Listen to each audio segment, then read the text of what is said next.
خوف اور دہشت میں مبتلا قید لمحوں میں آپ سب کو خوش آمدید۔ میرے چینل کو لائک اور سبسکرائب کریں اور بیل آئیکن کو لازمی ہٹ کریں تاکہ میری آنے والی ویڈیوز آپ کو وقت پر مل سکیں۔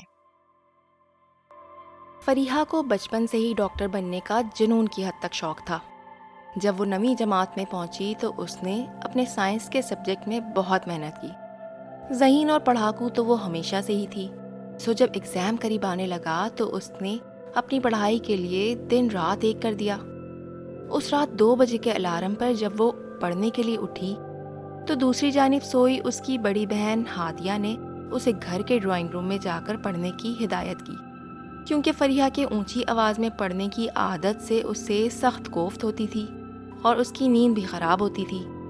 فریحہ آدھی رات کو دوسرے کمرے میں تنہا بیٹھ کر پڑھائی کرنے سے بہت ڈرتی تھی، مگر بہن کے ساتھ لڑائی جھگڑے سے بچنے کے لیے مجبوراً اس نے ڈرائنگ روم میں بیٹھ کر پڑھنا شروع کر دیا۔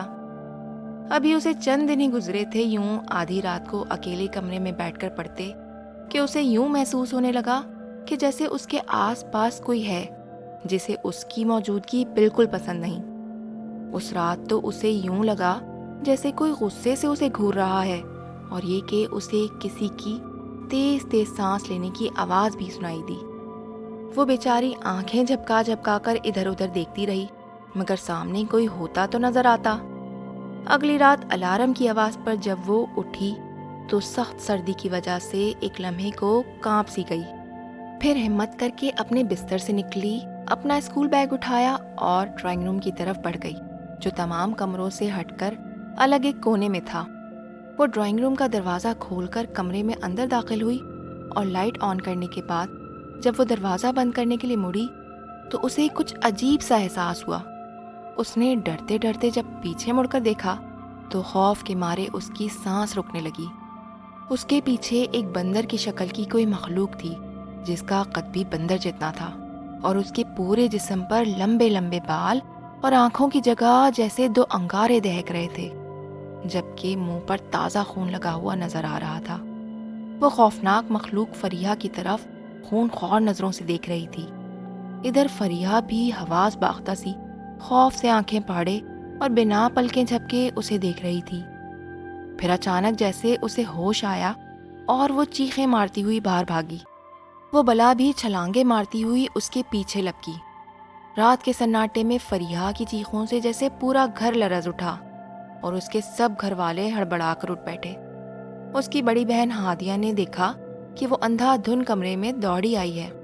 اس نے بوکھلا کر فریحہ سے اس کی چیخ و پکار کی وجہ پوچھی، مگر فریحہ کچھ نہ بول سکی۔ اتنے میں سب گھر والے ان کے کمرے میں جمع ہو گئے۔ سبھی نے اس سے یہی سوال کیا، مگر وہ خوف کے مارے بس روئے جا رہی تھی۔ پورا 1 ہفتہ فریحہ بخار میں مبتلا رہی۔ پھر کافی دوا علاج کے بعد آخرکار اس کی طبیعت سنبھل گئی، مگر جسمانی طور پر وہ بہت کمزور ہو چکی تھی۔ اس کے گھر والے اس کے لیے کافی پریشان تھے، جبکہ سب کی متفقہ رائے یہی تھی کہ وہ اس رات پڑھتے پڑھتے سو گئی ہوگی اور وہ سب اس کا خواب تھا، کیونکہ اتنے سالوں سے وہ سب اس گھر میں رہ رہے تھے، مگر کبھی کسی نے ایسی کوئی چیز نہ دیکھی۔ فریحہ بیچاری نے سب کو بہت یقین دلانے کی کوشش کی، مگر کسی نے اس کی بات نہ مانی۔ اب رات تو کیا، دن کی روشنی میں بھی وہ ڈرنے لگی تھی، ہر وقت اپنی امی سے چپکی رہتی۔ دن رات اسی طرح گزر رہے تھے۔ اب اس نے رات میں ڈرائنگ روم میں بیٹھ کر پڑھنا چھوڑ دیا تھا۔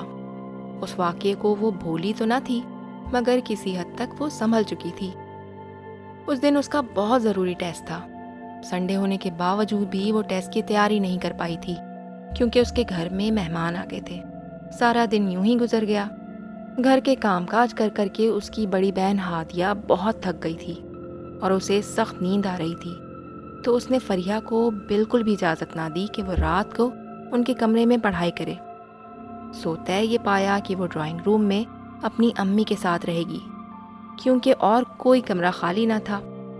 امی بیچاری کچھ دیر تو جاگتی رہیں، پھر وہ سو گئیں، جبکہ فریحہ اسی طرح زور و شور سے اپنی پڑھائی میں مگن رہی۔ امی کی موجودگی میں وہ کافی مطمئن تھی۔ پھر آدھی رات گزر جانے کے بعد اس نے بھی سونے کا ارادہ کیا اور اپنی امی کے برابر میں اپنے لحاف میں گھس کر سو گئی۔ سونے سے پہلے اس نے خاص کر لائٹ آن کر کے چھوڑی تھی۔ ابھی اسے سوئے کچھ ہی دیر ہوئی تھی کہ پٹ سے اس کی آنکھ کھل گئی۔ کمرے میں گھپ اندھیرا تھا۔ وہ حیران ہوئی کہ لائٹ کس نے آف کیا۔ پھر اس نے سوچا کہ شاید امی نے لائٹ بجھا دی ہو، یا پھر ہو سکتا ہے کہ لائٹ ہی چلی گئی ہو۔ اسی سوچ کے ساتھ وہ پھر سے لحاف تان کر سونے کی کوشش کرنے لگی۔ چند سیکنڈز گزرے تھے کہ اس کا دل دھک سے ہو کر رہ گیا، کیونکہ کوئی اس کا لحاف کھینچ رہا تھا۔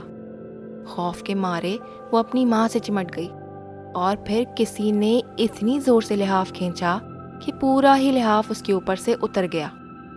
گھپ اندھیرے میں 2 چھوٹے چھوٹے لال روشنی کے بلب جلتے محسوس ہوئے۔ فریحہ کے تو پسینے چھوٹ گئے، کیونکہ اس لال دہکتی روشنی نما آنکھوں کو وہ پہلے بھی دیکھ چکی تھی۔ آہستہ آہستہ وہ بلا اس کے قریب آنے لگی۔ اس نے سختی سے اپنی آنکھیں موند لیں اور ساتھ ساتھ اپنے ہاتھوں کی مدد سے اپنی ماں کو جگانے کی کوشش کرنے لگی۔ پھر اس مخلوق نے اچانک ہی اس کی گردن دبوچ لی۔ فریحہ کی آنکھیں کرب اور تکلیف سے باہر ابلنے کو تھیں۔ پھر تکلیف اتنی بڑی کہ اس کے منہ سے غراہٹ نما آوازیں نکلنے لگیں۔ وہ اپنے بچاؤ کے لیے ہاتھ پاؤں مارنے لگی، مگر وہ بندر نما شیطان طاقت اور قوت میں اس سے کہیں زیادہ تھا۔ اس کے نوکیلے ناخن فریحہ کی گردن میں گھسے جا رہے تھے، اور پھر آہستہ آہستہ اس کا ذہن تاریکی میں ڈوبتا چلا گیا۔ بے ہوش ہونے سے پہلے اس نے اپنی امی کی گھبرائی ہوئی آواز سنی جو اسے پکار رہی تھیں۔ اس کے ساتھ ہی لائٹ بھی آ چکی تھی، اور فریحہ کی گردن بھی اس بندر نما بلا سے چھوٹ گئی تھی۔ اب کی بار اس کی امی بھی اس واقعے کی گواہ تھی۔ فریحہ کی گردن میں ناخون کے نشان اس کے سچ کی گواہی دے رہے تھے۔ ہوش میں آتے ہی وہ تکلیف کے مارے زاروں قطار رونے لگی۔ اس کی امی نے اسے تسلیاں دیتے ہوئے کہا کہ وہ نہ ڈرے، اس کے ابو شاہ صاحب کو لینے گئے ہیں، ان کے عمل سے اس بلا سے فریحہ کی جان چھوٹ جائے گی۔ شاہ صاحب بھی کچھ دیر میں ان کے گھر پہنچ گئے۔ انہوں نے فریحہ کی حالت دیکھی، پھر بہت دیر تک اس پر دم درود کرتے رہے اور کچھ تعویذات اس کے بازو پر باندھنے کو دیے، اور اسے تسلی دے کر ڈرائنگ روم میں چلے گئے، اور کچھ دم درود کرنے کے بعد وہاں باہر کی طرف کھلنے والی کھڑکیوں اور دروازے پر بھی تعویذ باندھ کر سب کو تسلی دے کر چلے گئے۔ ان کی تسلی سے سب گھر والے مطمئن ہو گئے، مگر وہ رات سب گھر والوں پر بہت بھاری گزری۔ پوری رات باہر طوفان اور آندھی کے جھکڑ چلتے رہے۔ آسمان پر گاہے بگاہے بجلی بھی کڑکتی رہی۔ ایسا لگتا تھا جیسے بہت سی عورتیں مل کر اپنی منحوس آوازوں میں بین کر رہی ہوں۔ صرف فریحہ ہی نہیں بلکہ گھر کا ہر فرد خوف زدہ تھا۔ ماحول میں سخت خوف طاری تھا۔ ساری رات ہی سب نے بے چینی میں گزار دی، اور پھر جوں ہی فجر کی اذانیں ہوئیں تو طوفان یکدم ہی رک گیا اور ہر سمت خاموشی چھا گئی۔ سب نے ہی خدا کا شکر ادا کیا اور نماز پڑھنے کے بعد روشنی پھیلنے کا انتظار کرنے لگے۔ فجر کی نماز پڑھ کر شاہ صاحب خود بھی سب کی خیر خیریت دریافت کرنے ان کے گھر پہنچ گئے۔ فریحہ کے ابو جو رات بھر ہونے والی صورتحال سے بے یقینی کا شکار تھے، انہوں نے شاہ صاحب سے کہا کہ ان کے تعویذ کا کوئی اثر نہ ہوا، الٹا اس بلا نے انہیں رات بھر خوب ستایا۔ شاہ صاحب بولے، جی جناب، میں خود حیران ہوں، کیونکہ رات بھر اس نے مجھے اور میرے اہل خانہ کو بھی بہت تنگ کیا، اس لیے میں سویرے ہی آپ کی طرف آ گیا۔ وہ یقیناً بہت زور آور مخلوق ہے، میں اکیلا اس کا مقابلہ نہیں کر سکتا۔ آپ میرے ساتھ میرے استاد محترم کے پاس چلیں، وہ بہت پہنچے ہوئے اور صاحب علم ہے، وہ ضرور اس خبیث بلا سے آپ کو نجات دلا سکیں گے۔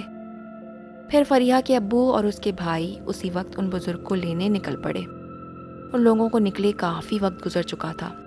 اللہ اللہ کر کے عصر کے بعد وہ لوگ گھر پہنچے تو ساتھ میں ایک باوقار اور پرنور شخصیت کے مالک بزرگ بھی موجود تھے۔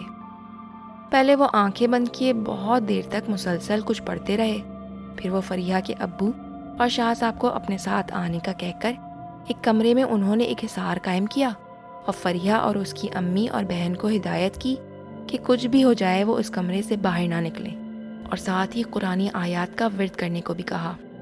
پھر وہ تینوں ڈرائنگ روم میں آ گئے، جہاں بزرگ نے 2 حصار بنائے۔ ایک میں فریحہ کے ابو اور شاہ صاحب کو باہر نہ نکلنے کی تاکید کے ساتھ بٹھایا، اور دوسرے حصار میں خود بیٹھ گئے۔ اور آنکھیں بند کیے مسلسل کوئی وظیفہ پڑھتے رہے۔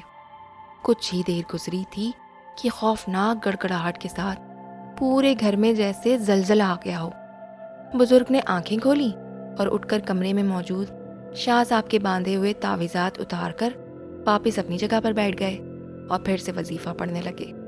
پھر چند لمحوں بعد ہی ڈرائنگ روم میں سفید گاڑھا دھواں پھیلنے لگا، جس میں ایک نہایت خوفناک شکل کا جن نمودار ہوا، جسے دیکھ کر حصار میں بیٹھے شاہ صاحب اور فریہ کے ابو لرز کر رہ گئے، جبکہ بزرگ حضرت گہری نظروں سے اسے دیکھتے ہوئے بولے، ہاں بھائی برخوردار، کیوں تنگ کر رہے ہو ان معصوم لوگوں کو؟ اس جن نے نہایت کھردری اور ڈراؤنی آواز میں کہا، میں ان لوگوں کو تنگ نہیں کر رہا، بلکہ ان لوگوں نے مجھے تنگ کیا ہے۔ یہ کمرہ میرا ہے، میں صدیوں سے اس جگہ رہ رہا ہوں۔